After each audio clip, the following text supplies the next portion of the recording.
সম্মানিত উপস্থিতি, আল্লাহ রাব্বুল আলামিন সৃষ্টির শ্রেষ্ঠ জীব হিসাবে মানুষকে আল্লাহ তাআলা সৃষ্টি করেছেন। যত মাখলুক আল্লাহ তাআলা সৃষ্টি করেছেন,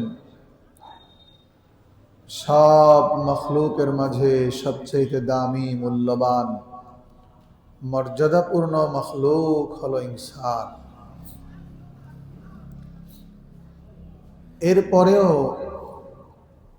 এই মর্যাদাপূর্ণ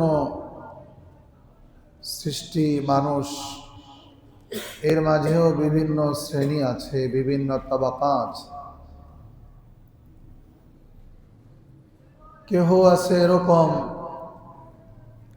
যারা ধর্মে বিশ্বাসী, কেউ আছে এমন যারা ধর্মে বিশ্বাসী না।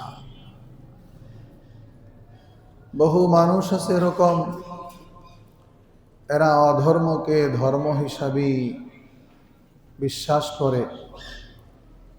বহু মানুষ আছে এরকম যারা আল্লাহ যে আছেন সেটাই বিশ্বাস করে না। বহু মানুষ আছে এরকম যারা আখিরাতে বিশ্বাসী না। বহু মানুষ আছে এরকম যারা বলে যে মৃত্যুই আমাদের শেষ, এরপরে আমরা মাটির সাথে মিশে যাব, পচে যাব, অর্থাৎ আখিরাত বলতে কিছুই নাই। বহু মানুষ আছে এরকম নাস্তিকতায় বিশ্বাসী।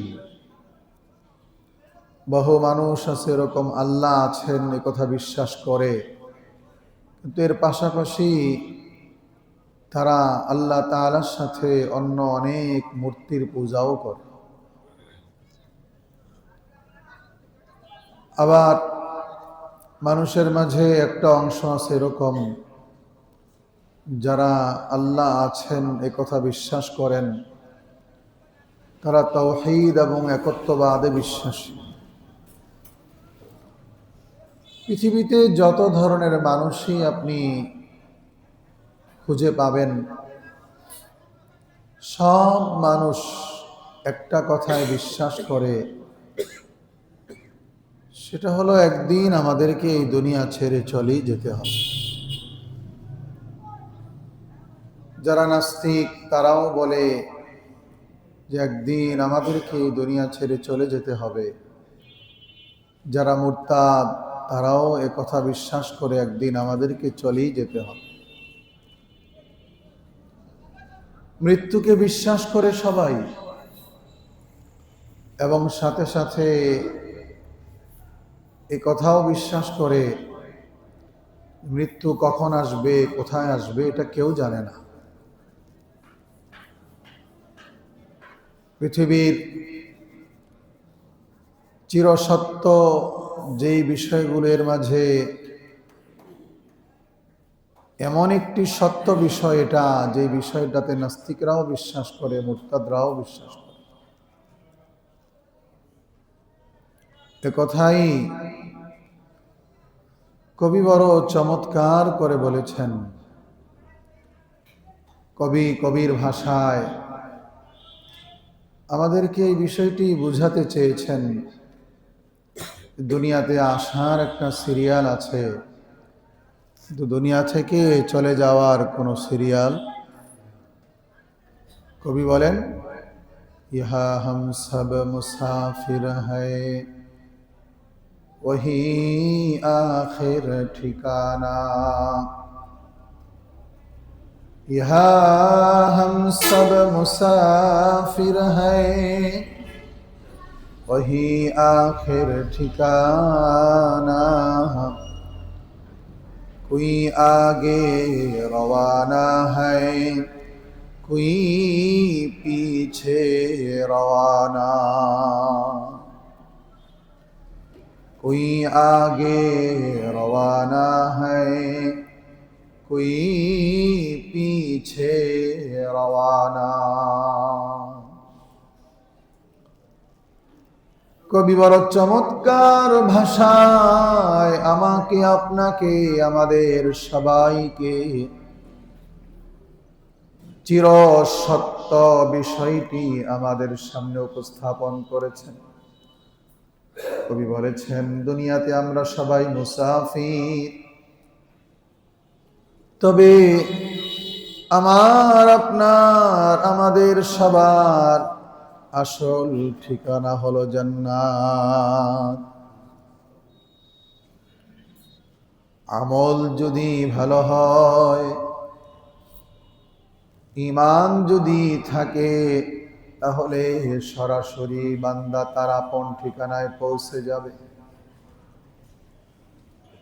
ঈমান যদি ঠিক থাকে, আমলে যদি কোনো গলতি থেকে যায়, বান্দা সরাসরি তার আপন বাড়িতে পৌঁছতে পারবে না। বান্দাকে আল্লাহ পাক শাস্তির জন্য জাহান্নামে পাঠিয়ে দিবে।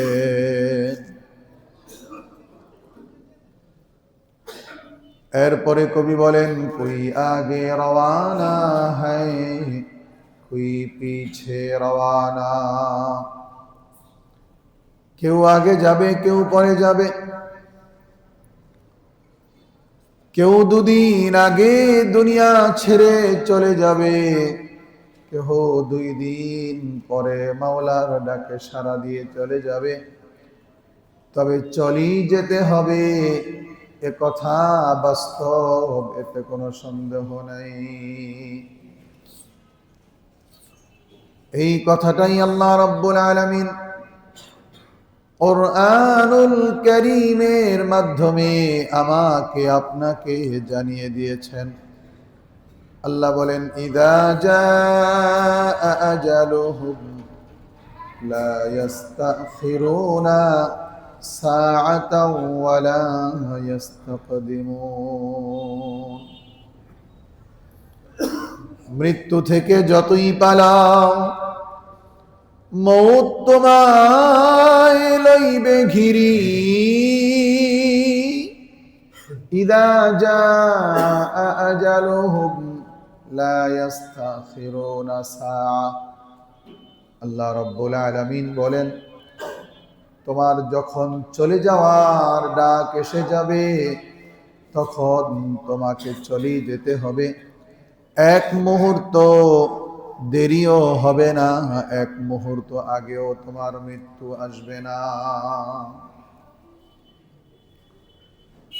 চলে যাওয়ার ডাক যখন এসে যায়, চলি যেতে হয়।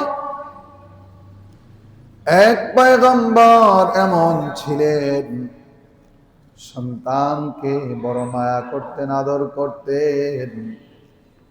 সন্তানের মায়ায় পড়ে আল্লাহ রাব্বুল আলামিনকে বলেছিলেন, আল্লাহ, আমাকে আপনি যেই পরিমাণ হায়াত দিয়েছেন, আমার হায়াত থেকে এই পরিমাণ হায়াত আমি আমার সন্তানকে দিয়ে দিলাম।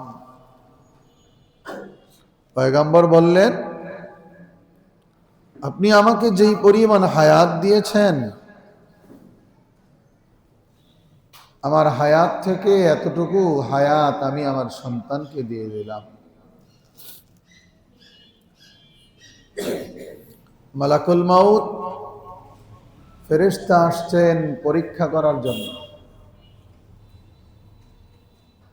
পয়গম্বরকে পরীক্ষা করার জন্য আসছেন।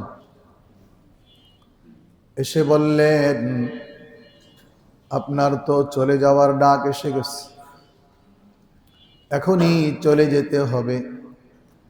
আপনার হায়াত তো ছিল আরো বেশি, কিন্তু আপনি যেহেতু আপনার হায়াতের একটা অংশ আপনার সন্তানকে দিয়ে দিয়েছেন, যতটুকু দিয়েছেন মাইনাস করলে এখনই আপনার চলে যেতে হবে।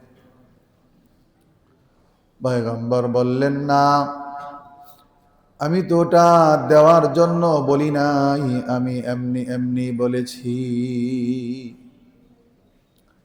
তার মানে হলো মায়ার এই দুনিয়া ছেড়ে কেহই যেতে চায় না, সবাই মায়ার এই পৃথিবীতে থেকে যেতে চায়। আল্লাহ বলেন, বান্দা যতই তুমি চেষ্টা করো থেকে যাওয়ার জন্য, পৃথিবীতে কেউ সময় এসে যাওয়ার পর থাকতে পারে নাই, তুমিও পারবা না। চলেই যেতে হবে, চলেই যেতে হবে। তবে ভাগ্যবান হলো ওই সমস্ত মানুষ, রাসূল করিম সাল্লাল্লাহু আলাইহি ওয়াসাল্লাম বলেছেন, قال رسول الله صلى الله عليه وسلم الكيس من دان نفسه وعمل لما بعد الموت। প্যারা রাসূল সাল্লাল্লাহু আলাইহি ওয়াসাল্লাম বলেছেন, জ্ঞানী তো ওই ব্যক্তি যে নিজেকে নিজে চিনল এবং মৃত্যু পরবর্তী জীবনের জন্য আমল করল। দুনিয়ার এই সম্পদ, দুনিয়ার এই ক্ষমতা, দুনিয়ার সন্তান সন্ততি কেউ কবরে যাবে না, কেউ আপনার আমার সাথে যাবে না। এটাই বাস্তব, এটাই চিরন্তন সত্য কথা। আমিও তো আমার মাকে নিজ হাতে কবরে রেখে আসলাম, মাকে কবরে শোয়া দিলাম, শোয়া দেওয়ার পরে আমিও তো কবর থেকে উঠে গেলাম। তার মানে হলো কেউ যাবে না। আমার মায়ের সাথে যেমন মায়ের আমলগুলো থেকে গেছে, আমার আপনার সাথেও আমার আপনার আমলগুলো থেকে যাবে। বান্দার আমল যদি ভালো হয়, বান্দার মৃত্যুটা ভালো হয়, মৃত্যু যার ভালো হয়, কবরটাও তার ভালো হয়ে যায়। পৃথিবীতে এমন অনেক মানুষ যাদের আমল ভালো ছিল, মৃত্যু ভালো ছিল, কবরেও তারা ভালো আছে। আল্লাহর দুনিয়ায় যত নবী যত রাসূল আগমন করেছিলেন, সব নবী রাসূল আপন আপন কবরে জিন্দা। সব নবী রাসূল আপন আপন কবরে জিন্দা। আমল ভালো হলে মৃত্যু ভালো হয়, মৃত্যু ভালো হলে কবরটাও কি হয়। হযরত রাসূল করিম সাল্লাল্লাহু আলাইহি ওয়াসাল্লাম বলেন, মেরাজের রজনীতে আমি যখন যাচ্ছিলাম আল্লাহ পাকের দিদারে, তখন আমি বুঝতে পেরেছি, দেখেছি হযরত মূসা আলাইহিস সালাম তার কবরে নামাজ পড়তেছে। আমল যাদের ভালো তাদের কবরটাও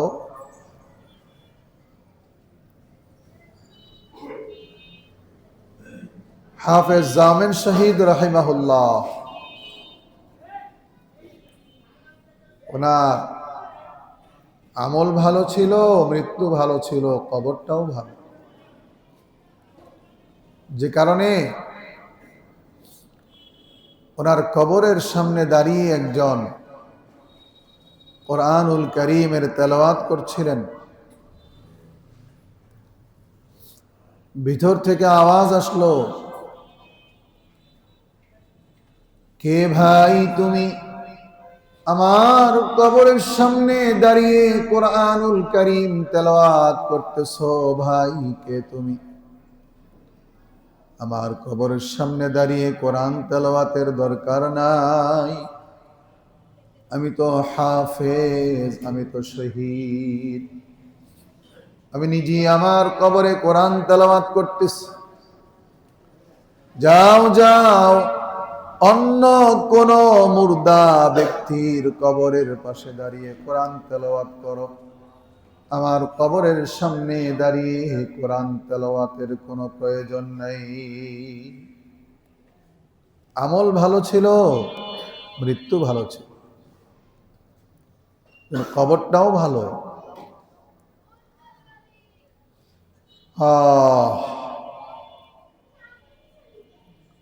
রসুল করিম সাল্লাল্লাহু আলাইহি ওয়াসাল্লাম উম্মাহকে এই বিষয়গুলোই বারবার বুঝিয়েছেন, আমল যেন ভালো হয়।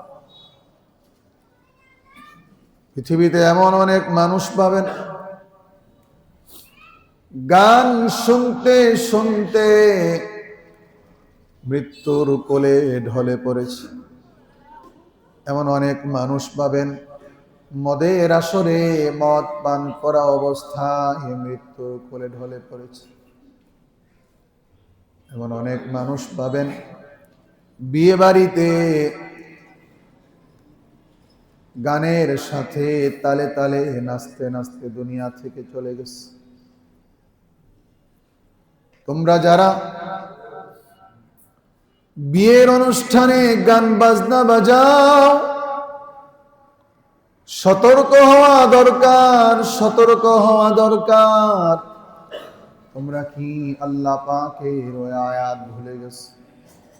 আল্লাহ তাআলা কত চমৎকার ভাবে তোমাকে আমাকে বলে দিয়েছেন, ইযা জাআ আজালুহুম লা ইস্তাখিরুনা সাআতান ওয়া লা ইস্তাকদিমুন।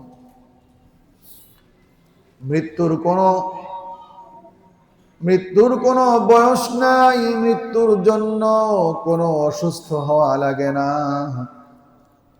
আরশে আজিমে যার মৃত্যু যেই সময় লেখা, ওই সময় চলে যাওয়ার ডাক এসে যাবে। বিয়ের অনুষ্ঠানে যে তুমি গান বাজনায় ব্যস্ত, হায় হায়, বেপর্দা বেহায়াপনা বেলেল্লাপনায় তুমি যে মাতোয়ারা হয়ে গেলা। ঠিক এই মুহূর্তে যদি মালাকুল মউত এসে বলে চলো, চলে যাওয়ার সময় এসে গেছে, বলো, জবাব দাও। তোমার মৃত্যুটা যদি এই হালতে হয়, মালিকের সামনে কোন চেহারা নিয়ে দাঁড়াবা? মদের পেয়ালা, টিভি, গান বাজনা নিয়ে যে তুমি ব্যস্ত, বলো এই হালতে যদি তোমার মৃত্যু এসে যায়, কবরের প্রথম রাত্রিটা তোমার কিভাবে কাটবে? হাদিসে আসছে, রাসূলুল্লাহ বলেছেন, আপনজনেরা যখন মৃত ব্যক্তিকে দাফন করে কবরস্থান থেকে দূরে চলে আসে, সাথে সাথে দুইজন ফেরেশতা কবরে হাজির হয়। দুইজন ফেরেশতা কবরে এসে মাইয়িতকে বসায়। বসানোর পর মাইয়িতকে প্রশ্ন করা হয়, মান রব্বুকা, তোমার রব, তোমার দিন কি? রাসূলুল্লাহ সাল্লাল্লাহু আলাইহি ওয়াসাল্লামের ব্যাপারেও প্রশ্ন করা হয়। বান্দার আমল যদি ভালো থাকে, তাহলে ওই ঈমানদার বান্দা প্রশ্নের জবাব দে, রব্বি আল্লাহ, দীনি আল ইসলাম। আর আমল যদি খারাপ হয়, মৃত্যুটা যদি গুনার হালতে এসে যায়, ফেরেশতাদের প্রশ্নের জবাবে গুনাহগার বান্দা বলে হা হা লা আদরি, আফসোস আমি তো এগুলোর উত্তর জানি না। রাসূলুল্লাহ বলেছেন সাথে সাথেই তার কবরে জাহান্নামের আগুন লেগে যায়।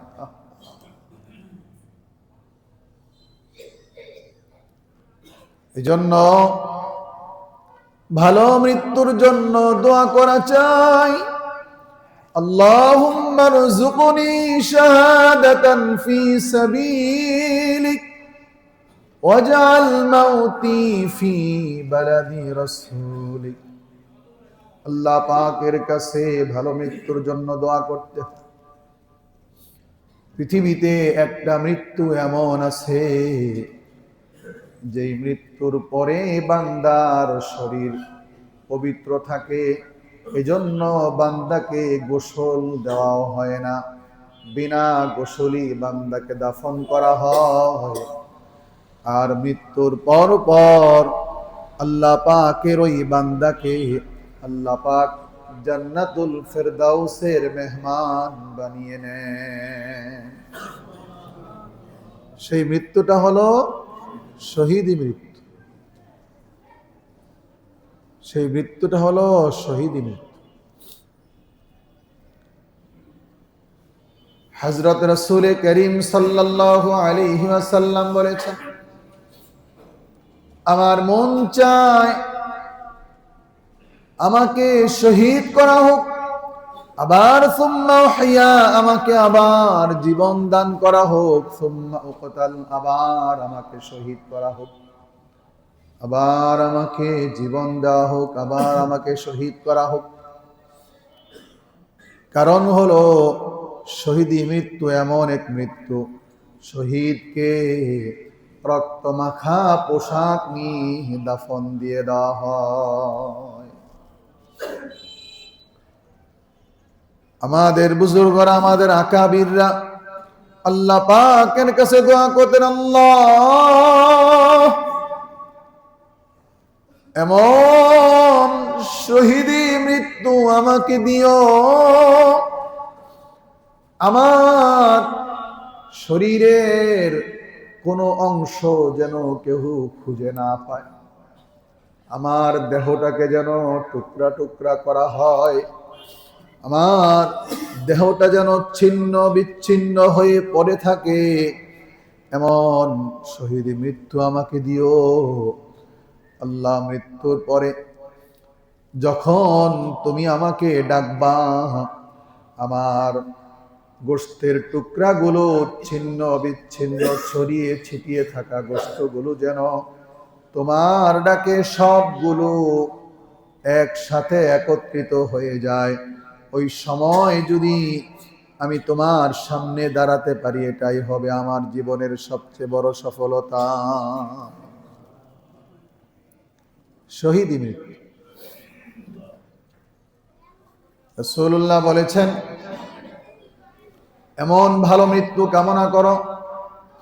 আমাদের বড়রা দোয়া করতেন, আল্লাহ মদিনাতুর রাসূলে, রাসূলের শহরে আমার মৃত্যু দিও। কারণ ভালো মৃত্যু যেমন জরুরি, ভালো জায়গায় মৃত্যু হওয়াও জরুরি। যে কারণে ইমামে মালিক রাহিমাহুল্লাহ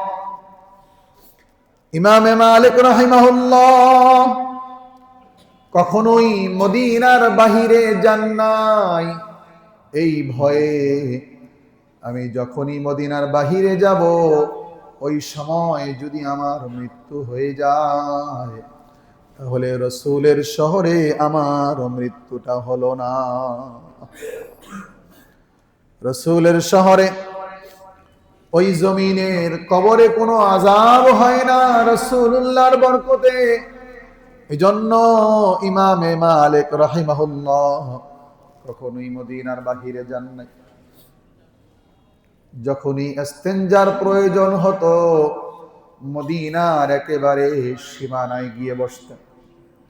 ইস্তেনজা, ময়লা আবর্জনা, এটাও যেন রাসূলের শহরে না পড়ে, এজন্য এমন ভাবে বসতেন যেন ময়লা আবর্জনাগুলো মদিনাতুর রাসূলের বাহিরে পড়ে যায়, আর যেন দেহটা ভিতরে থাকে। এই হালতেও যদি মৃত্যু এসে যায়, তাহলে মৃত্যুটা যেন রাসূলের শহরই হতে পারে। হ্যাঁ, মৃত্যু তো বরণ করতেই হবে। কতই না ভাগ্যবান ওই সমস্ত ব্যক্তিরা, নামাজে সেজদা হালতে যাদের মৃত্যু হইল, তারা কতই না ভাগ্যবান। মসজিদে আসছে নামাজের জন্য, অজুখানায় অজু করতেছে অবস্থায় চলে গেছে, তারা কতই না ভাগ্যবান। শেষ রাতে তাহাজ্জুদের জন্য উঠছে, যায় নামাজে দাঁড়াইছে, ওই অবস্থায় চলে গেছে। কুরআনুল কারীমের তেলাওয়াত করতেছে, তেলাওয়াতরত অবস্থায় আল্লাহর কালামের উপরে পড়ে গেছে, দুনিয়া থেকে চলে গেছে। কতই না ভাগ্যবান ওই সমস্ত ব্যক্তিরা। বাইতুল্লাহ পবিত্র ঘর তাওয়াফ করতেছে, তাওয়াফরত অবস্থায় দুনিয়া থেকে চলে গেছে। এমন মৃত্যু চাওয়া দরকার, এমন মৃত্যু চাওয়া দরকার। বান্দার মৃত্যুটা তখনই ভালো হয় যখন বান্দার দুনিয়ার জীবনের আমল ভালো হয়। বান্দার আমল যদি খারাপ হয়, তাহলে মৃত্যুটাও বান্দার খারাপই হয়। এজন্যই তো আমরা বলি 31st নাইটে গান বাজনা করো না, 31st নাইটে গুনার সাগরে ডুব দিও না।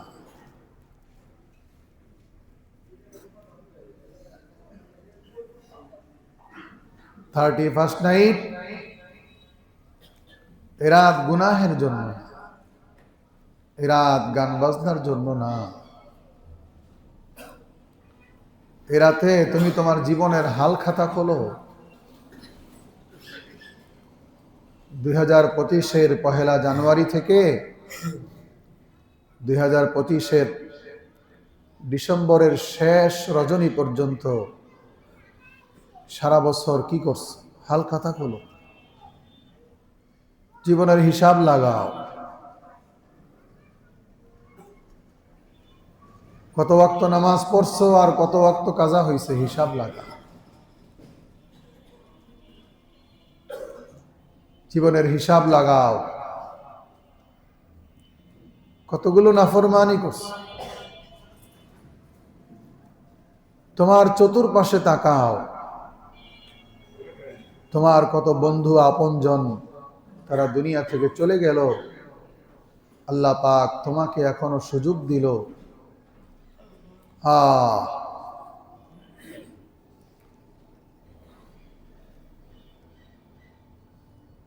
আমাদের এক আকাবির বর্ণনা করেছেন, আল্লাহ পাকের নেক বান্দা যারা, কখনো কখনো আল্লাহ তাআলা তাদেরকে কবরেও ইবাদতের সুযোগ দেন, যদিও ওই ইবাদতের কোনো সওয়াব নাই, যেহেতু দুনিয়াতে তার এটা একটা নেশা ছিল।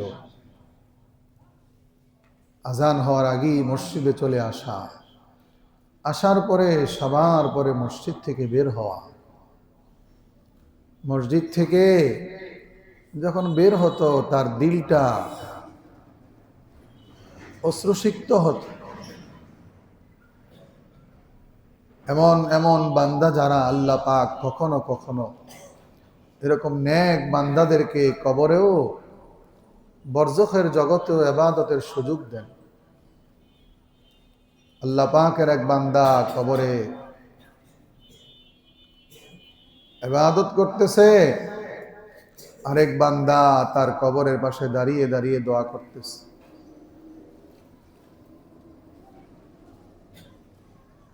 কবর থেকে আওয়াজ আসলো, ভাই আমার নামাজের চাইতে তোমার এই সুবহান আল্লাহর অনেক দাম। কারণ হলো আমি যতই নামাজ পড়ি আমার এই নামাজের কোনো সওয়াব নাই, যেহেতু এটা দারুল আমল না। আদ-দুনিয়া মাজরাআতুল আখিরাহ, দুনিয়া হলো আখিরাতের ক্ষেত স্বরূপ, ফসল এখানেই ফলাতে হয়। আখিরাতে ফসল ফলানো যায় না। এর মাধ্যমে এই বিষয়টাই বোঝা গেল, দুনিয়ার আমলের বড় দাম, দুনিয়ার আমলের বড় দাম। কোরআনুল কারীমে আল্লাহ বলেন, জালেমরা, মুজরিমরা, অপরাধীরা মৃত্যুর পরে আল্লাহ পাককে বলবেন, আল্লাহ আমাদেরকে আরেকটা বার সময় দেন, দুনিয়াতে যাব আর কখনো গুনাহ করব না, নামাজ ছাড়ব না, আপনার নাফরমানি করব না, আমাদেরকে আরেকটা বারের জন্য সুযোগ দেন। সেদিন আল্লাহ রাব্বুল আলামিন বলবেন, কাল্লা, কখনোই নয়, এই সুযোগ আর কোনোদিন তোমাদেরকে দেওয়া হবে না।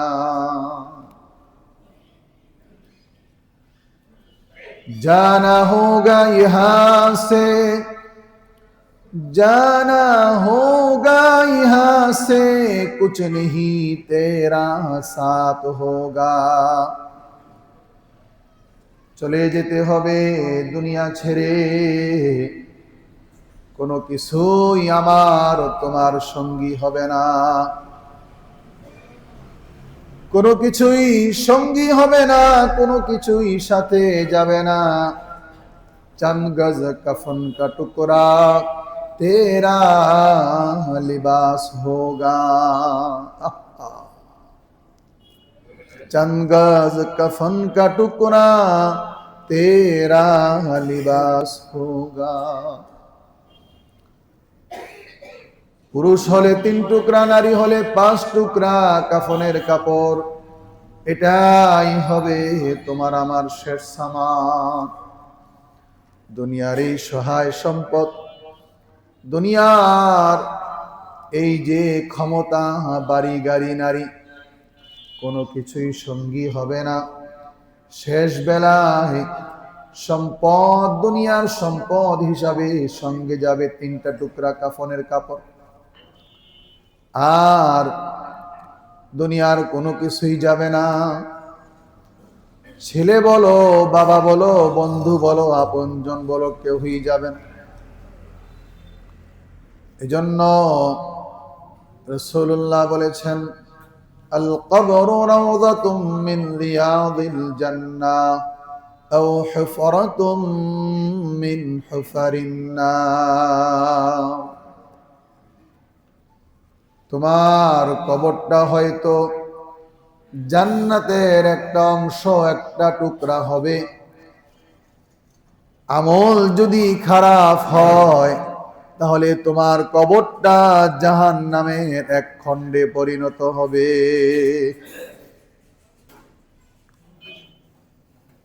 হায় হায়, এজন্য মৃত্যুর জন্য সব সময় প্রস্তুত থাকা, মৃত্যুর জন্য প্রস্তুত থাকা। তোমরা যারা 31st নাইটে গান বাজনা করার চিন্তা করতেছো,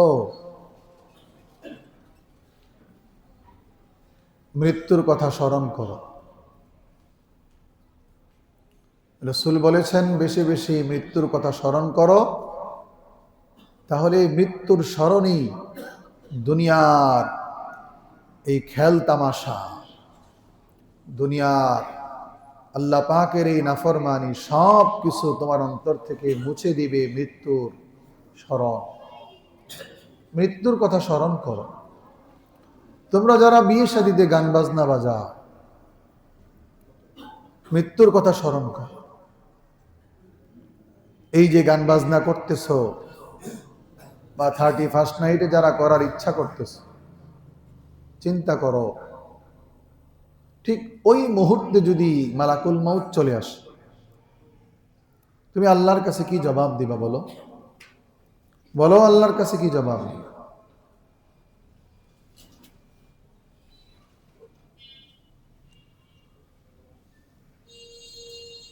এজন্য